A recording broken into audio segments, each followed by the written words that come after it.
Ito yung mga pinakasulit na upper mid-range na phone this year 2025. Nasabi kong sulit dahil nakakuha tayo ng flagship na performance pero mid-range lang yung presyo. At yung mga phones na to palag na palag sa gaming pati na rin sa camera, lalong-lalo na rin sa battery. Pero ano kaya yung mga kainan ng mga phones na to, baka hindi swak sa panlasa nyo. At kung nagbabalak kayong bumili ng OnePlus 60, mas maigi na panoorin nyo tong video nito para mas lalo kayong malito. Makapag-decide kayo kung anong bibili yung phone. So lahat yan, pag-uusapan natin sa video nito, papakita ko yung mga ibang features pati yung mga specs at kung anong pinagkaiba ng OnePlus 6 sa OnePlus 60. Okay guys, yung mga babanggitin kong phones dito, i-check nyo lang sa description box. So kaya i-check nyo yung mga litrato dyan kung ano yung mga binabanggit kong phones para magdiretso agad dun sa link na kung saan nyo siya mabibili. So unahin muna natin yung bagong labas na Poco F8 Pro. Makukuha natin to ng 25 to 26,000 na kay Snapdragon 8 Elite at palag na palag din sa gaming. Ang Tutu score nito is nasa 2.9 million ang Tutu score. Alam nyo naman ang Snapdragon 8 Elite na flagship category talaga yan. So kung maglalaro kayo ng highest graphical settings so kaya yung mga lowest graphics lang natin, kayang-kaya to. Hindi kayo mabibigo mapa Call of Duty Mobile, PUBG Mobile o kahit na Mobile Legends. So lahat ng highest graphical settings kayang-kaya sa Snapdragon 8 Elite. At ang kagandahan dito sa Poco F8 Pro, naka-global phone na tayo na meron tayong 1-year warranty at wala kang alalahanin talaga kung masira man yung phone mo. Maganda rin yung camera nito na merong 2.5 optical zoom at 8K 30fps pagdating sa video. So maximum po yan. Pero ang ginagamit lang natin is 4K at 60fps. Ayun nga lang, may kaliitan tong phone na to compare sa mga naka-Snapdragon 8 Elite na babanggitin ko dito sa video. Nasa 6.59 inches lang at malayo talaga yung agwat ng size niya kapag nahawakan mo. Pero bawing-bawi naman ako sa operating system nito, naka-Hyper OS 3 siya na parang kapag ginawakan mo talaga o na-feel mo para kang naka-iPhone. Pero ang pinakayo ko naman dito, may mga bugs ako naramdaman like yung pag-clear ng battery tsaka performance para makita mo yung actual na FPS at hindi ako nakaka-receive ng Gmail kung hindi mo i-refresh yung mismong applications ng Gmail niya. Pero yun lang naman yung nakita kong kainaan nito at masabi ko pa rin na sulit bumili at magandang value ang makukuha mo dito sa Poco F8 Pro. Pero kung gusto mo talaga yung mga Xiaomi phones at naka-Hyper OS 3.0 din, eto pa yung isang maganda, naka MediaTek Dimensity 9400 Plus, yung battery naman niya nasa 7,410. Ang Redmi K80 Ultra, ang pinaka nagustuhan ko dito yung presyo talaga, nasa 21,000 lang to kapag nag-sale. Makakuha tayo ng flagship performance talaga dito, hindi siya masyadong uminit pero depende pa rin yan sa optimization natin. Hindi ko pa siya na-review pero sa base na nakita ko, sulit yung phone na to sa ganyang presyo. At kung ayaw mo naman ng mga Xiaomi phones at takot ka sa mga bugs, mas magandang bumili tayo ng mga Aiko phones. Meron tayong Aiko Z10 Turbo Plus, ang presyo nito nasa 20 to 21,000 lang. Naka MediaTek Dimensity 9400 Plus din siya, napakalamig din sa gaming at ang pinaka nagustuhan ko talaga dito, parang Motolite yung battery. Meron tayong 8,000 mAh capacity ng battery at alam ko dati ito yung pinakamataas na battery. At ngayon meron pang isang umabol na mas mataas pa dyan. So alamin natin mamaya dun sa dulo kung ano yan. Pero balik tayo dito sa Aiko Z10 Turbo Plus, performance wise at matagal na battery, panalo tayo dito. Actually grabe talaga, imagine mo nasa 21,000 na lang yung mga ganitong phones na flagship level yung performance. Ayun nga lang, yung mga China phones na ganito, 4G lang yung makukuha natin sa Globe tsaka sa Smart. Pero dun sa mga dito SIM naka 5G po tayo. At to be honest, minsan malakas pa yung sagap ng 4G natin at mas mabilis pa nga dun sa 5G. Halos walang pinagkaiba sa actual na paggamit ko sa mga phone na to. So kung value talaga sa pera mo at matagal malowbat, dito ka na sa Aiko Z10 Turbo Plus. So bago tayo magpatuloy, halos ng mga nabanggit ko o babanggitin ko dito ng mga phones na review ko na. Ilalagay ko na lang sa comment section o description box para makita nyo yung mga review na yan.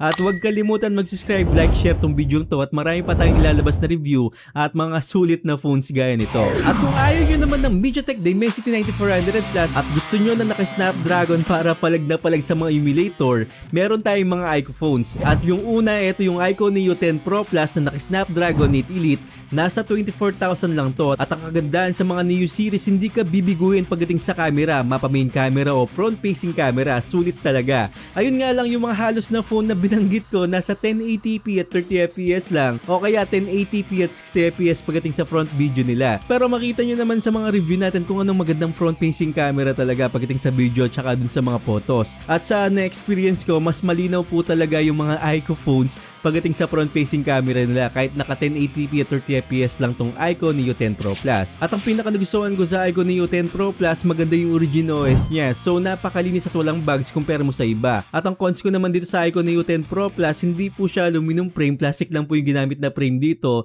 Pero para sa akin, sulit talaga tong Aiko Neo 10 Pro Plus para sa budget nyo. At kung gusto mong tumagad ng konti at naka-aluminum frame naman, ito yung iQOO Neo 11 na mas pinaganda yung build quality compare dun sa iQOO Neo 10 Pro Plus. So naka Snapdragon 8 Elite din siya at nasa 25 to 26,000 po yung presyo nito. At syempre maganda rin yung camera at napakasarap talagang maglaro sa Snapdragon 8 Elite. Ayun nga lang, wala tayong official warranty China phones yung mga to. Pero sa experience ko, di pa ako nagpagawa ng mga China phones so nasira yung mga phones ko. Pero sulit talaga to na naka 7,500 mAh capacity ng battery with 100 watts na fast charging. At yung mga phones na binabanggit ko rin sa inyo nasa 90 watts to 100 watts po. So alam nyo na kapag sinabi nga iQOO phones, palag sa camera, palag sa gaming at bibigyan ka ng magandang operating system. At syempre abot kayang presyo talaga at tatagal ng ilang taon. Pero kung ayaw mo naman ng iQOO phones o yung mga Xiaomi phones at gusto mo ma-experience yung ibang operating system, ito yung OnePlus A6. Naka-Snapdragon 8 Elite din to, naka-aluminum frame, nasa 25 to 26,000 din siya at maasabi ko rin na maganda talaga yung camera. Iba din talaga yung magiging experience mo dito compare sa Xiaomi tsaka dun sa iQOO. So meron tayong bypass charging sa OnePlus A6 at dun sa mga iQOO phones meron din tayo. Pero dun sa Poco tsaka Xiaomi wala po tayong mga bypass charging. Sana magkaroon tayo someday. So balik tayo dun sa OnePlus A6. Nung sinubukan ko to pag napalag talaga sa gaming, maganda po yung performance niya at hindi umiinit pagdating sa gaming. Nasa 42 degrees Celsius lang yung pinakamataas ko. At yung battery naman nito mataas din, nasa 7,000 mAh capacity ng battery with 120 watts na fast charging. Pero kung gusto mo naman ng mataas na battery at same performance, mas magandang kunin nyo si OnePlus 60. Actually si OnePlus 60 lower variant po yan ng OnePlus A6. Meron tayong mataas na pang Motolite na battery sa OnePlus A60 na 8,300 mAh capacity ng battery. Actually malaki talaga yan compare mo sa iba at alam ko natatagal talaga itong phone na to. Pero mas malakas po si OnePlus A6 na naka Snapdragon 8 Elite versus dito sa Snapdragon 8 Gen 5 ng OnePlus A60. So tandaan nyo ang OnePlus 60 Snapdragon 8 Gen 5, hindi po Snapdragon 8 Elite Gen 5, baka malito kayo. Pero halos pantay lang naman yung performance ng Snapdragon 8 Elite dito sa Snapdragon 8 Gen 5. Pero ito rin yung tandaan nyo, bago pa lang tong Snapdragon 8 Gen 5, actually dito pa lang talaga sa OnePlus A60, hindi ko pa nasubukan, sana hindi siya mainit pag sinubukan natin. At alam ko na hindi pa optimized tong Snapdragon 8 Gen 5 na to. So subok na kasi ang Snapdragon 8 Elite at optimized na po siya compare sa Snapdragon 8 Gen 5 ng OnePlus A60. Pero sa katagalan naman alam ko na ma-optimize din to. So depende na lang sa inyo kung ano nagugustuhan nyo sa mga phone na to. Kung gusto nyo mataas na battery, dito tayo sa OnePlus 60. At kung gusto nyo naman na mataas na charging, sa OnePlus A6 naman tayo. At kung optimization naman, sa Snapdragon 8 Elite, dito sa OnePlus A6. So lahat yan, nakadepende pa rin sa inyo. Pero kung ako yung papipiliin nyo, dito na ako sa OnePlus A6 dahil mas mataas po siya ng konti dito sa OnePlus 60 natin at mas mabilis mag-charge na nasa 120 watts na fast charging compare dun sa 100 watts lang. Pero konting-konti lang talaga. At same lang din naman sila na hindi naka 5G sa Globe tsaka Smart. So lahat ng link ilalagay ko sa description at huwag niyong kalimutan, meron pa tayo isang video para sa 12/12 natin. Yung mga best phones this year 2025. Yung mga entry level, mid-range na phone, upper mid-range at yung mga flagship phones natin. Lahat yan pinili ko para sa inyo. At kumuha lang ako ng mga tigi-apat o dalawa dun sa mga upper mid-range natin, mga mid-range natin tsaka flagship at yung mga budget level. So abangan nyo yun, maganda po yung video na yon. So I hope na nakatulong ako sa inyo at huwag niyong kalimutan mag-subscribe sa channel ko at hit yung bell icon para sa mga gatong unboxing reviews, bagong kaalaman at katarantaduhan sa channel na to. So once again, ako po si Paul. "